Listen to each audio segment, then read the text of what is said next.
Faster than a speeding bullet.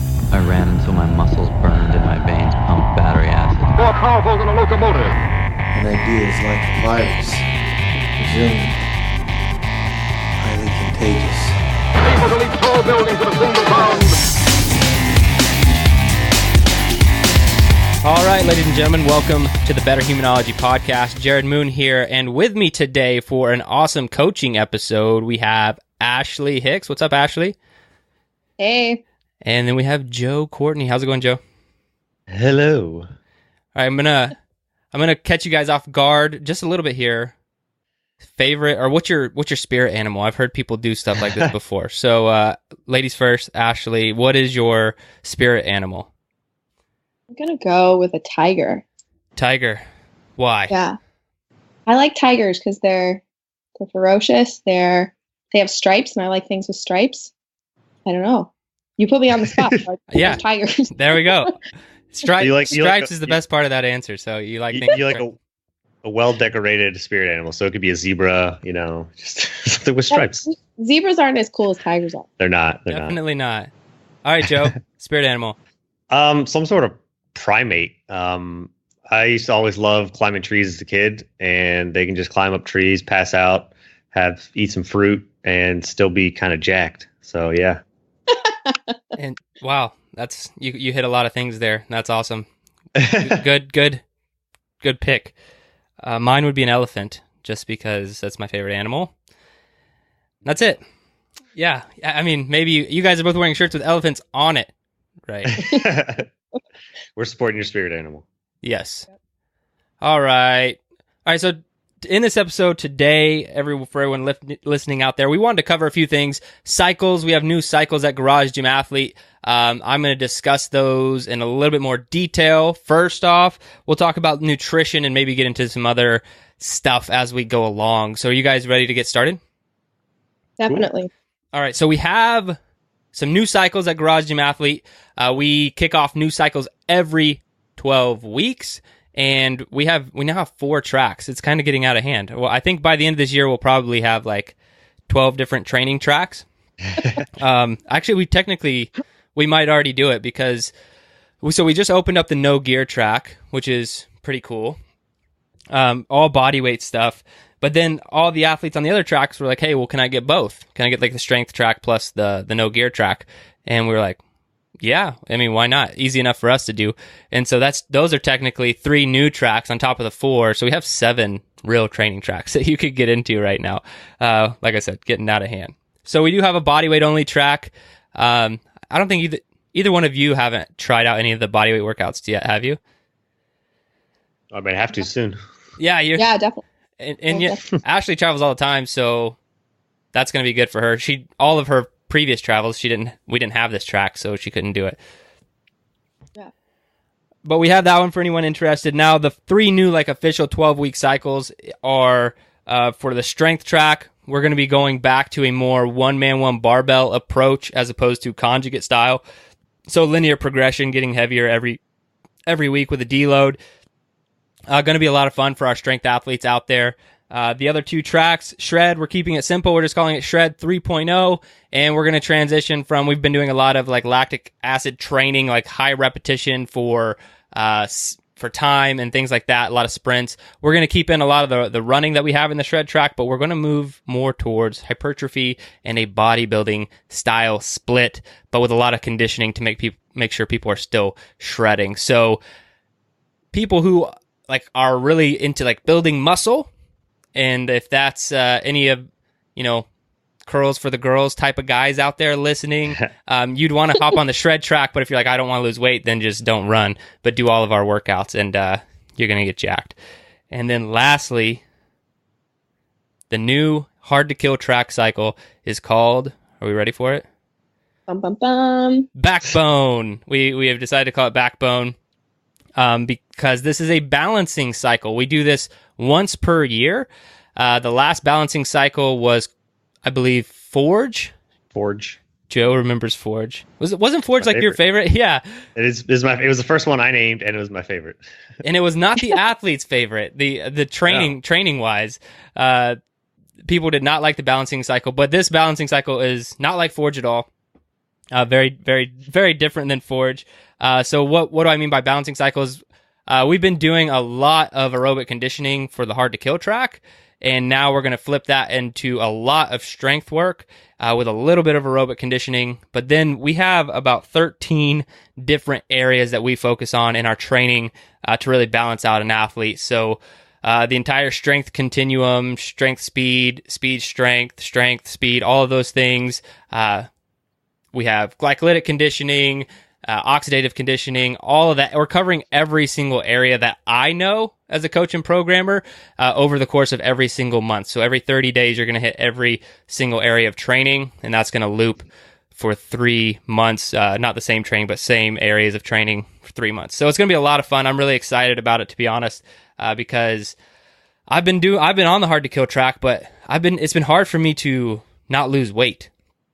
Anyone else experience that? I know you guys are on the same track. No, I actually haven't experienced that. Joe? For trying to lose weight on the hard to kill track? I keep losing weight. I'm trying not to, but it keeps happening. Yeah, I think I think my wife noticed a little bit. She's on the same track as well. I might have around my gut and stuff, but it all depends on, I always thought that I was just not eating enough doing intermittent fasting, but that's what I thought I was doing too. I'm like, what? I keep battling it. Like I'll because I like to be around 185, and right now I'm sitting between 178, 180, and I keep I'll eat a crap load to try and make up for it, and then I'll maybe over the course of 2 weeks gain a little bit, and then go back to intermittent fasting, and then what happens is I just don't eat the amount of calories in my fat in my eating window, and then I start losing weight. I don't know. So we just don't own a scale, so I have no idea if we're losing weight or not. That's awesome. Is that on purpose? Yes and no, kind of. Somebody got us one for the wedding, but it wasn't one that we wanted. So we took it back, and now we just haven't gotten one. We haven't really been concerned about it. Yeah, not a big deal. All right, so those are the cycles, guys. Everyone listening, if you want to go try out, since we're kicking off brand new cycles, now is the time to join. Right now, just go to garagegymathlete.com. We have a brand new website up at Garage Gym Athlete, just where you can look at the frequently asked questions, view other people in our training, view sample training, so on and so forth. So go check that out, guys, if you want to kick off the next 3 months with us. Now, let's hop into some nutrition. Yeah. All right, so I thought it would be good to kind of kick this off by let's go with our top number one lesson learned either through self-experimentation or with working with other clients. So who wants to go first? I'll crack it open. All right. One of them is to keep an open mind is a really, really big one. A lot of people that go into nutrition and stuff that try and eat healthy, they are they just take the mainstream word for whatever they see on commercials, whatever they see on typical articles online, the food labels and stuff, because they just have that open trust. But if you really want to dig deep into stuff, you're going to find that most of what the real truth is and what you should be doing is something that you don't know. So you really need to keep an open mind to learn these new things and not scoff at the idea of how these high fat diets might not work, or when all your life you've been told to do low fat and stuff like that. Really you need to keep an open mind when you're looking into diets and stuff. And then keeping an open mind even after you've kind of kept an open mind. You know what I mean? Say you had this traditional diet, and then you decided, okay, I'm going to go paleo. Then you become paleo, but then you shut off the learning, and you're like, okay, paleo is the answer. I read about paleo once in a book, and now I'm paleo, and nothing beats paleo. And there could be some variations to that, or some additions that you can have that aren't paleo, and there are a lot of different directions you can go. So I think that's great advice, is always keeping an open mind. How do you guys feel, rate yourself in the open-mindedness after open-mindedness? If that makes sense. At first, I wasn't as much. I did the whole paleo thing. I jumped into paleo feet first. I went really strict, and then it was all great and stuff. So I was like, okay, I'm just going to do paleo forever. And I did that for a few years. But now, the last year or so, I've been reading a lot more about other things outside of paleo, and getting different perspectives and angles and all. I'm reading a book now that has to do with genes and just finding correlation or whatever between different native tribes and stuff on how they have stayed so healthy and just things like that. And after you put it all together, it could make up whatever's best for you. Yeah, and Ashley, I mean, you have a pretty interesting story. I don't know if we've told it. I think you told it when you were on the Garage Gym Athlete podcast, but I'm not sure if we've really talked about it on this podcast. So how do you feel about keeping an open mind? Because you kind of changed your diet out of necessity, right? Yeah, most definitely. Yeah, I had thyroid issues, and I was seen by an endocrinologist, and basically he told me he didn't want to just take my thyroid out and put me on medication for my entire life. He wanted to test me for some allergies, and gluten and dairy were two of the big ones that popped up. And so basically I went gluten-free first. And then when I kind of dabbled in the CrossFit world, of course, paleo and primal are two big diets that a lot of people try.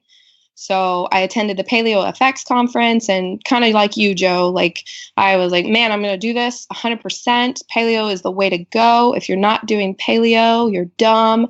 And so I was definitely very narrow-minded at that point. And I think it was through going to Paleo FX and through learning, I was like, I need to learn more about this nutrition stuff. And what I have found out over the years is everybody's body is different. There is no right way for nutrition. Now, are there things that I think everyone should cut back on? For sure.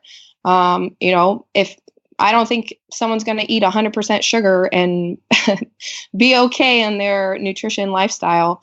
But I think it's good to know that no one is going to have the same effects or the same results from doing the same diet, or not diet. I hate to say diet. I would say nutrition lifestyle. I like that the best.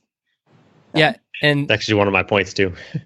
And that's what's so crazy about just diet in general is you said like it can be, and that's probably one of the biggest things I've learned is it's so different per individual that I don't feel comfortable sometimes like.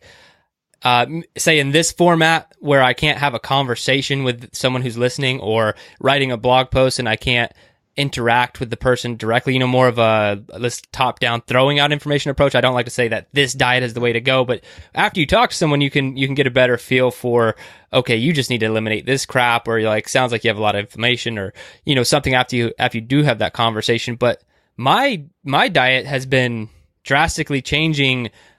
I don't know, maybe I'm just getting older, but like things I can't have now are becoming very, very apparent with no sort of blood testing or anything. Like I feel like I almost have to be on a low carb diet now to succeed in my everyday life, because I'm like basically allergic to beer now, which is great. I can't even drink like one beer without having like this awful headache the next day and just being completely like, I don't know, in pain from it the next day. And then that just goes with carbohydrates in general. Like if I load up on carbs, I have this huge crash. I feel awful. And I'm just like, wow, maybe, if I eat really clean carbs, like basically only sweet potatoes, everything's fine. But if I start throwing anything else in there, my life starts to suck real fast. So here's actually a question that I've talked to myself about.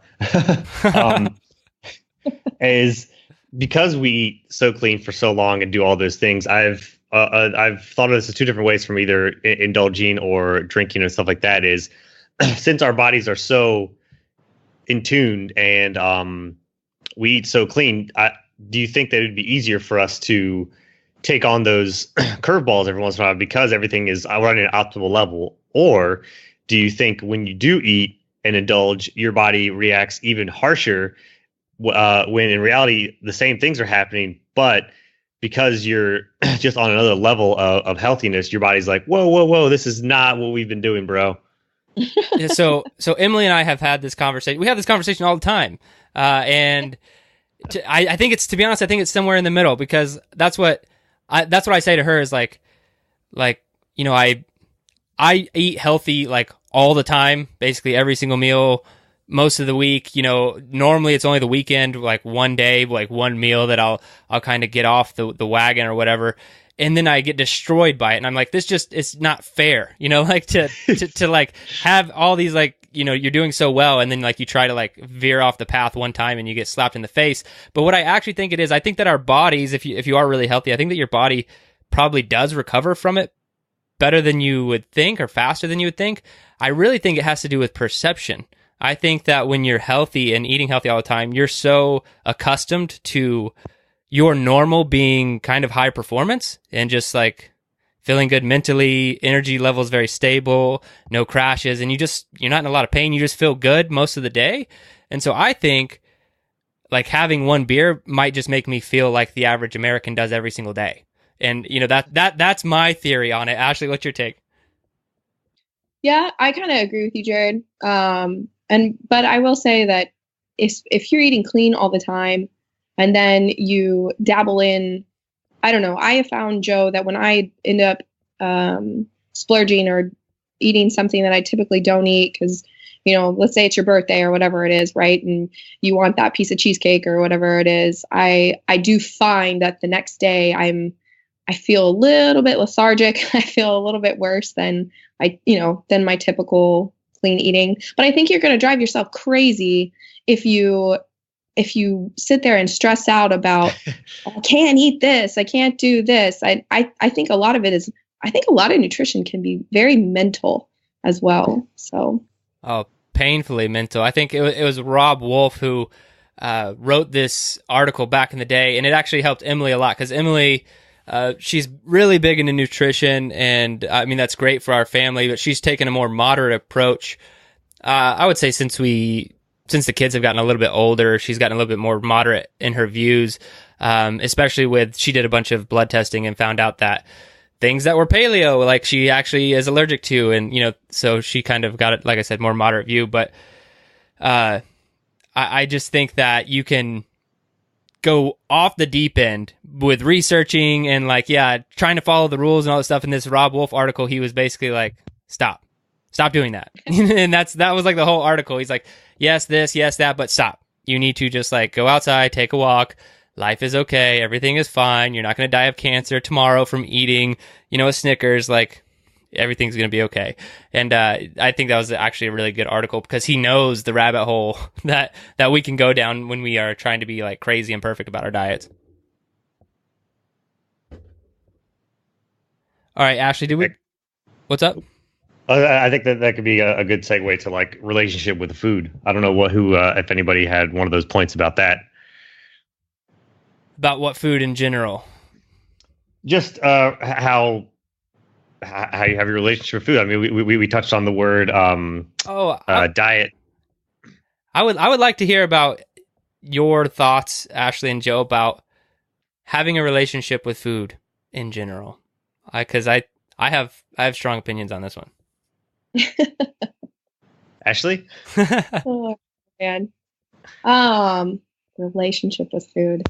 I think, oh man, hold on. I gotta think about this. Joe, if you've got some points, go. Yeah, I mean, just starting with the whole the words of it, I think there's some mental aspect in how people perceive food. You know, when people say they have a cheat day, they go on a full day bender. They don't think about that that this cheat day, if they keep doing that it's actually going to be prolonged for a couple of days if it's, you know, causing gut inflammation and doing stuff like that. And it's just a free day pass is whatever. I also really, really don't like the wording in moderation. This might be a little off with relationship with food, but yeah, the in moderation is such a scapegoat, or it's not a hall pass to me, because then you could literally have a vodka Red Bull in moderation and be like, yeah, it's only in moderation, but that's like the worst thing in the world that you can put in your body. So I think that is a bad saying. Yeah. Because all right. Go ahead, Ashley. No, you're good. Well, so this is my approach to just when people say relationship with food, and I have to throw out a caveat that I understand because I've worked with a lot of people one-on-one with nutrition, that a lot of people have a relationship with food, like an actual relationship. Like it could stem from their childhood. It could be coping mechanisms when they get stressed out. There are a lot of different relationships with food, but my relationship with food is the opposite of that. I don't have a relationship with food. I am like a robot, 100% robot when it comes to food. And I think this is why. I think I have a horrible palate, and I don't taste foods as well as probably you two, especially you, Joe, being the chef here in the group. Like I have a really bad palate. That's why I like, back in the day when I could drink beer, I like dark beer. I like black, strong coffee, things that you are definitely going to taste, right? Bitter would be what I like, but for that reason, I think I don't enjoy food as much as other people, and so my relationship is like robotic. It's really just like this is an energy source, and I need to consume it to meet this goal or not do this or feel this way, and so I really have I try to have zero relationship with food. I keep it completely like, okay, I'm a robot when it comes to food, but I know that that's maybe a little bit unusual. So I'm not surprised you said that. However, it's also a really good point because people should step back and think of food as, what is the point of food? Why are we eating food? And it's because it is our fuel, it's our nutrients, it's what we need to recover. And whenever if I'm having something healthy that I'm not like super stoked about, I will think of it in that means, and then it's a little bit easier to kind of start to eat like that, and think of how like input output, like if I input this good stuff, I'm going to get good output, and so on and so forth. But then you can still have the balance of the decent relationship with food, air quotes, and still eat fine. But so yeah, I get that, and people should still think of food as robotic at times. It might help to mentally, but yeah. All right, so did we cover your relationship with food, Ashley? Yeah, you guys got it. Well, it's funny. Like I just have like one question I ask myself now that like removes all temptation. Since let's say 5 years ago, I really could eat or drink anything and either not tell or not feel a difference. And so I probably would eat more crap than I do now. But now, since I feel like I do have some sort of reaction or feel a certain way, it's just it's a real quick question. Like, say we're at a restaurant here in Asheville, and I want to try one of the new beers they have, and I'm like, "Oh, do you want to feel like crap tomorrow?" And the answer is always, "No, I don't want to feel like crap tomorrow." I'm like, "Okay, so you're not ordering a beer. Great, like problem solved." And that's just like a simple question I ask myself, and moving on. That's just how it works with me. So I'm more of the opposite of like, I'm already ordering it, and I'm like, all right, so how am I going to recover from this? So I'm not going to feel like crap. I'm like, all right, yeah, I'm going to have this, and then I'm going to drink a party aid, and then I'm going to take some magnesium, and then we're going to be good to go. Well, don't think I didn't experiment. Like that was part of this evolution. It was like, okay, how could I drink beer? Okay, what if it's just one? What if I take a lot of B supplements after and drink 64 ounces of water? Nope. I just like get demolished. But that's enough about me and drinking beer. It makes it sound like I'm just like want to drink beer all the time, and it's only partly true. All right, guys. So one thing I do want to cover, because we haven't talked about it, Ashley, is with child. How is that changing your nutrition? And for a public congratulations, congrats to you and Scott. It's awesome. Thanks. So how are things changing for you nutrition wise and training wise? Training wise, it's more of like, well, we'll start with nutrition. Nutrition, again, it's you have to be able to be flexible, and again, tell yourself everybody is different, right? So at first I was having some problems because like you, Scott and I typically eat very low carb. We do a lot of meat and veggies, and we have a higher fat diet. And when I became pregnant, I wanted a lot more carbohydrates than what I have ever eaten in a very, very long time. So for me right now, it is to make sure that I'm getting the nutrition I need so that way I can grow this baby well. And, I heard things change. So I'm about to be done with the first trimester, start the second trimester. I have some food aversions. Chicken is something I don't want, which is something we used to eat all the time, lean protein chicken. So I've just had to get creative with meals and basically give myself some grace and give myself a pass at the moment. As far as training goes, I haven't had to modify quite yet, which I'm happy with. I'm still moving the same amount of weight I was moving when I was not pregnant. I have noticed lately I'm going a little bit slower than what I normally do, but that's okay. I'm still moving and I'm still trying to get after it. And I can't quite do 5 days a week anymore. If I get 3 to 4, it's a good week for me.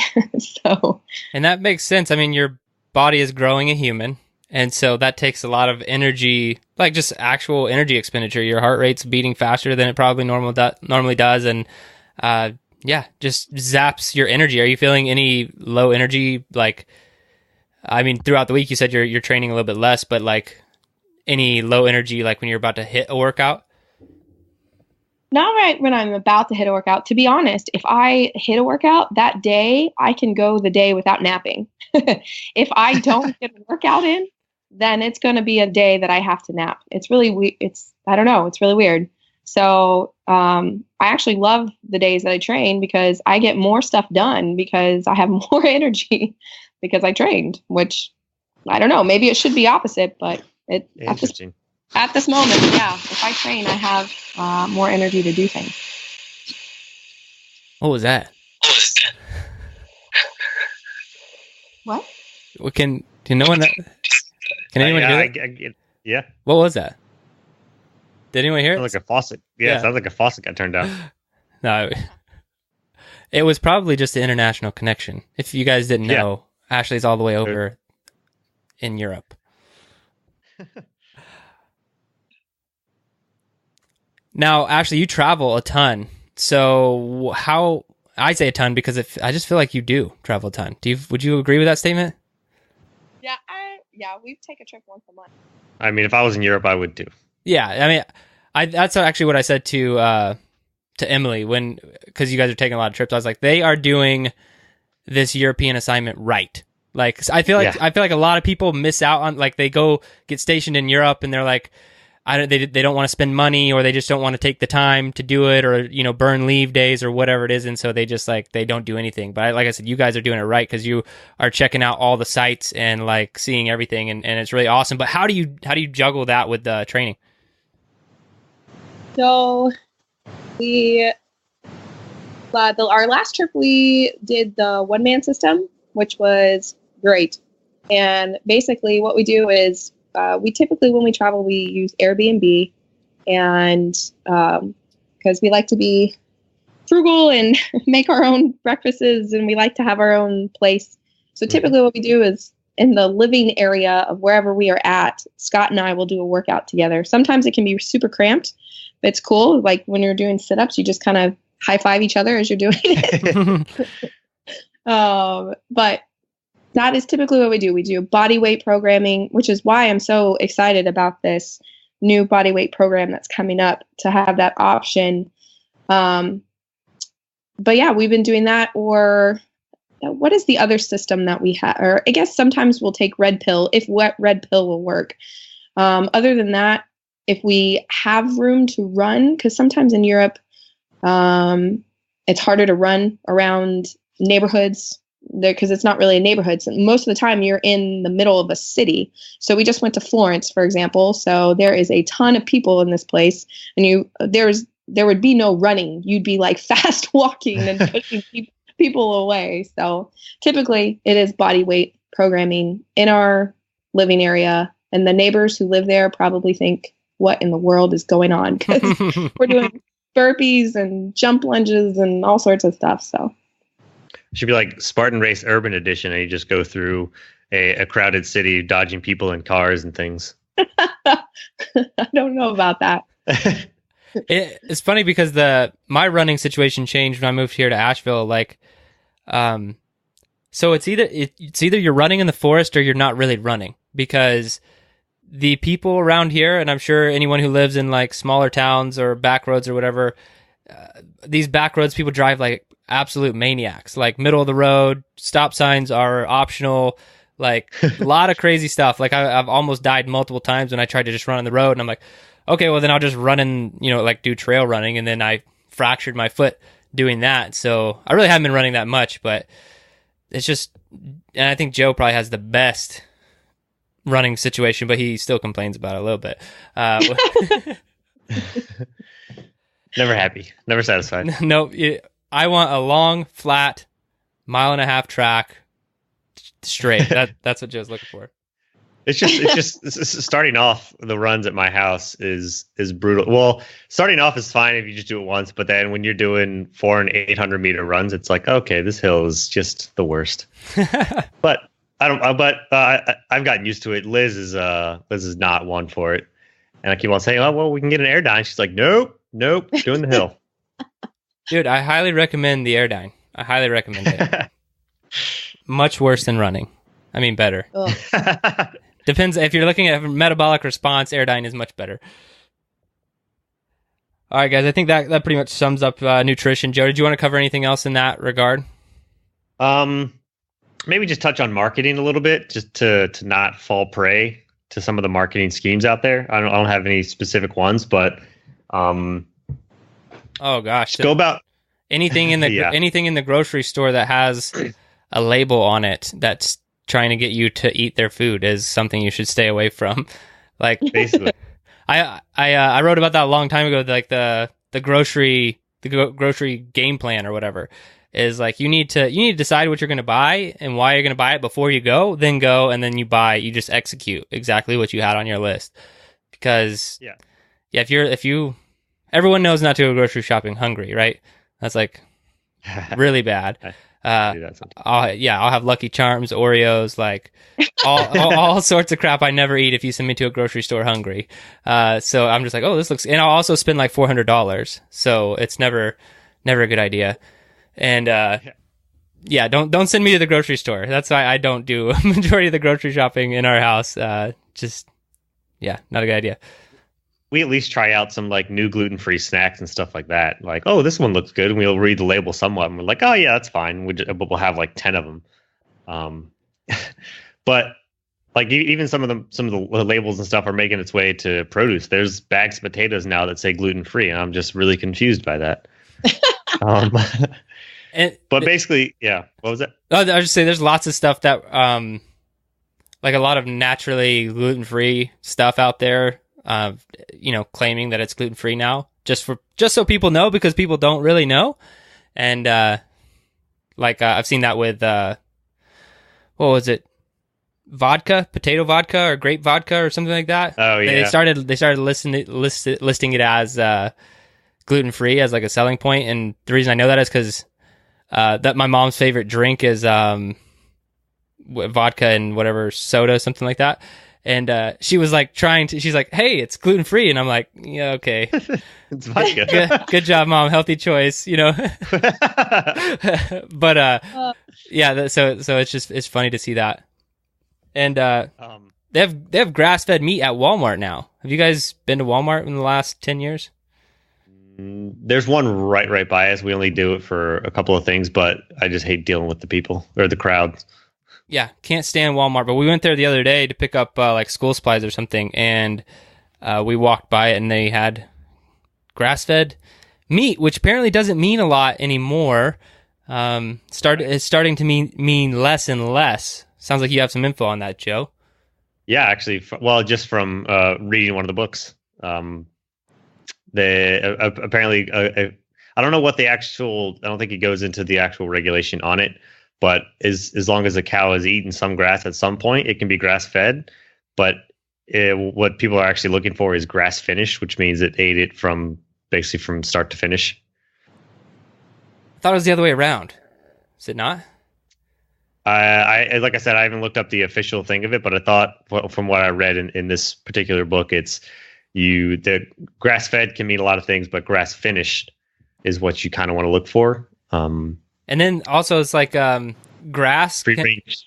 Like grass Free can range. have a different definition now too. Like they could feed animals like chopped up bamboo, and that could still be considered grass fed, and just all sorts of like little crazy stuff. So I was reading an article about that I guess a month or two ago, and they're saying the only real way to know if you're getting healthy meat is to like know where it came from, like which farm it came from, and try and buy local.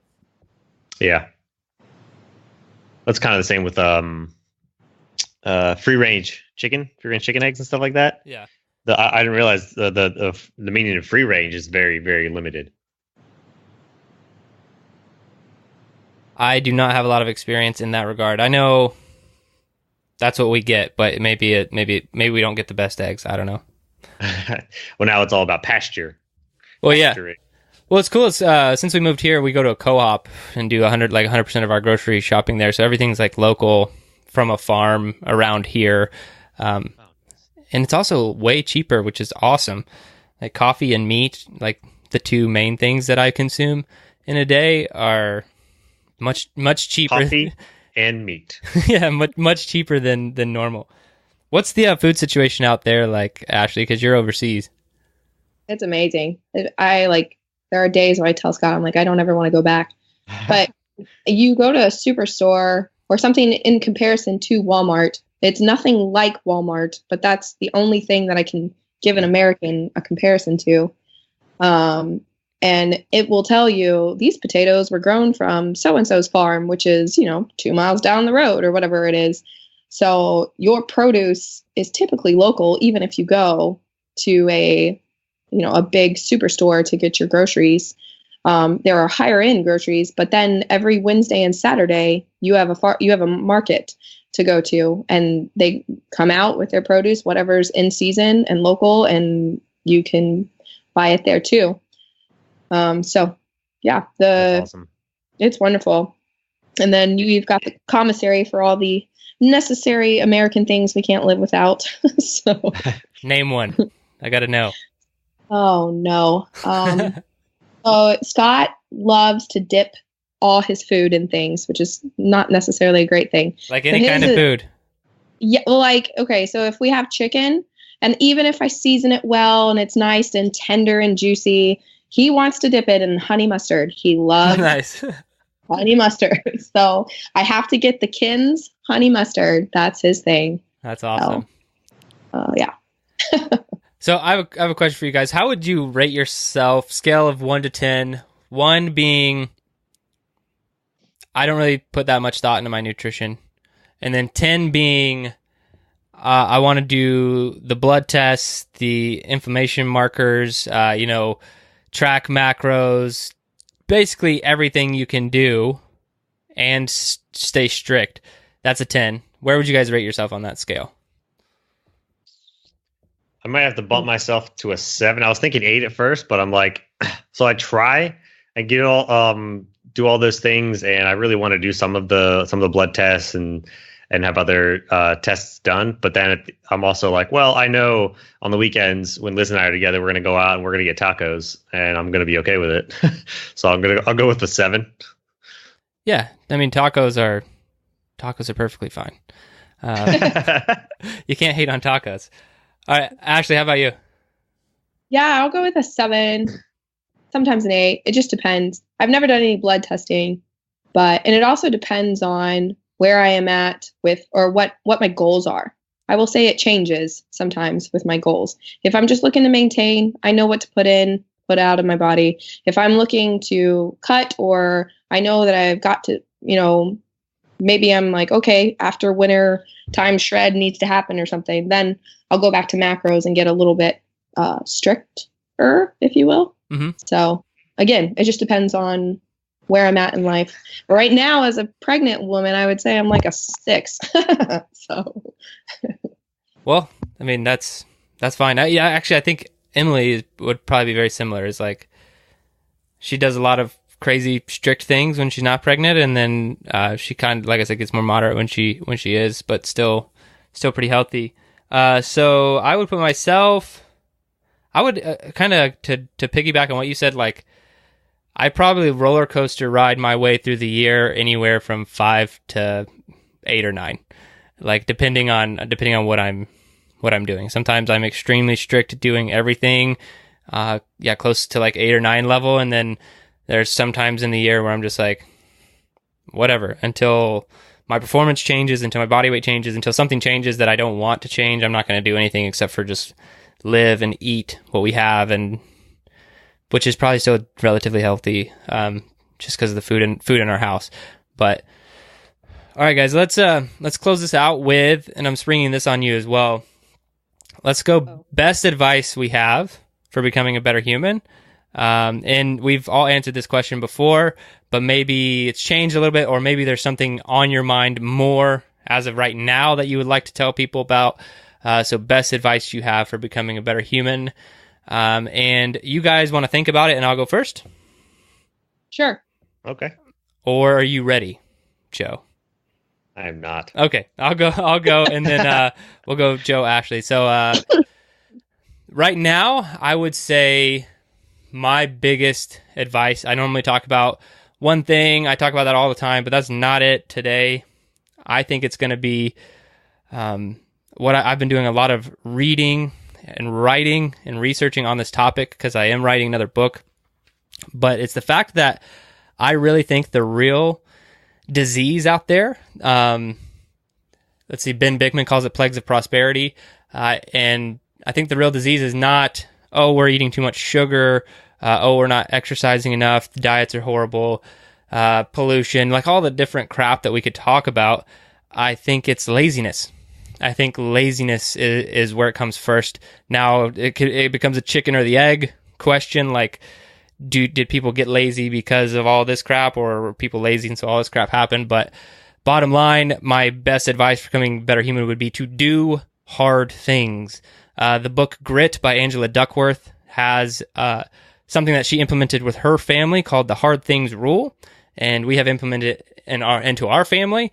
And I think that it's just something that everyone should do on a daily basis. And it's a hard thing is anything that takes consistent daily practice to get better at. And it can't be something that you already do. It needs to be like an addition to your life, because that is what makes it challenging. You can't, like, I work for a living to support my family, so I can't say my hard thing is working for a living, because I don't have an option to not do that. But it could be fitness, it could be juggling, it could be piano, it could be anything. But I really think that everyone should have a hard thing, and that you should do a hard thing on a daily basis to become a better human. Actually, reminds me of Allison Breger, Dr. Allison Breger, who we had a couple weeks ago. One thing that she talked about was like doing random things to either challenge yourself or to just throw a wrench into what you've done. If you always get 8 hours of sleep, maybe one night wake up and only get 4 hours of sleep and see how you can function and stuff like that. Stress the system. Cool. Yeah. Just to see how you can go. All right, Joe, what do you got for us? Oh man, I just had it before I started talking about her. Learn to listen to your body. Now, with either physical activity, if something like a tailbone or something isn't feeling right. Which we haven't even mentioned, that you're broken right now. Yeah, I'm broken right now. It's a little hard to walk. So listen to in that regard, or also with food. If you're eating something and you notice hours later you have some discomfort, or if you're waking up in the night and you wonder why you didn't sleep very well that night, it could be something you ate, it could be your bathroom schedule, whatever. Learn to listen to your body in that regard is also. So with food, with performance, with all those things, stress.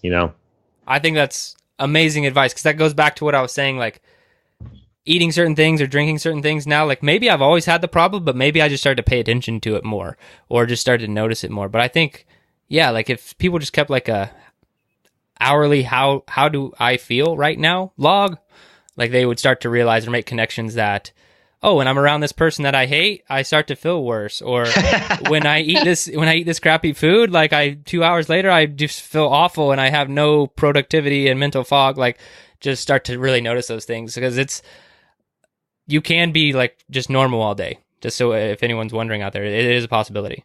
All right, go ahead. Actually, really funny story. Liz and I were looking at our heart rates last week. We were like going back to last year and trying to compare them to now. And I was looking at hers, and I noticed like she would get to work, and it would be one thing, and then the very next hour it would jump up 10 and be at that for a while. And she was looked at me. She was like, "Yeah, that's when my boss got to work." You know, it's It was really funny. So when I this is long gone now, but I've always tracked heart rate in some way, shape, or form. And when I first started podcasting, like these conversations or interviewing a guest or whatever, my heart rate would be jacked almost the entire. Like I'd be exhausted at the end because I was just nervous to interview someone, you know, and I had a lot of that going on. But it was funny to like actually watch my heart rate during that time frame. Wait, I have one more funny story about that. So have you guys heard of earthing? Yes. Okay, so Ashley, have you heard of earthing? No. Okay, so basically bare feet on the ground. They even have earthing pads. I've been looking into this a lot. Haven't mentioned it to our athletes or on the podcast yet because I don't know, there's just a lot of It seems wild. Yeah, it's kind of like you like a lot of people think it's a hoax at first, like it's a joke, but it's really like, so it's earthing, or you can call it grounding, and it's connecting with the earth, and then like it actually changes the electrical current in your body, makes your blood move better. And there's a lot of stuff. I have an entire book on it. I've done a lot of research on it. The main reason I'm looking at it is because athletes are starting to use it for recovery. With a lot of there's a lot of studies and tests like done now on it. And there's one team in the Tour de France that used earthing or grounding their entire time, and they had a really good performance and like phenomenal recovery. So I've been looking at it from a recovery standpoint. But I started to think one thing that it can do is dramatically increase your heart rate variability, as we know that that's a marker of recovery, right? And I was like, well, when would I have done a lot of earthing like unintentionally? And we took a trip to the beach last year, and you're earthing constantly when you're on the beach because it's just you connected to the earth. And I remembered that my heart rate variability was off the charts that entire week. Now that could be because I'm relaxed and not, not stressed. But as an entrepreneur, I don't know if that's ever actually true. So I really think it had more to do with being there on the earth. So just like what you said, tracking data over certain time points, like Liz did, very interesting if you are tracking this stuff all the time. Oh yeah. All right, Ashley, what do you have for us on the Better Human? So last time I talked about always learn, continue, and it kind of ties into what Joe and I were saying about keeping an open mind about things. But I'm going to kind of tie on to yours, Jared. I really liked what you said. And I think to become a better human, you need to put in the hard work. Know that there's no easy button, no easy pill. Don't wait for things to happen to you. You go out there, make them happen, and you put in the hard work. And I think that's where you start being successful and see things change when you actually decide to take the time, stick to something, and, again, go to the grind and put the hard work in. Awesome. All right, guys. Well, it's been a blast. And until next time. Oh, yeah. Bye.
your best.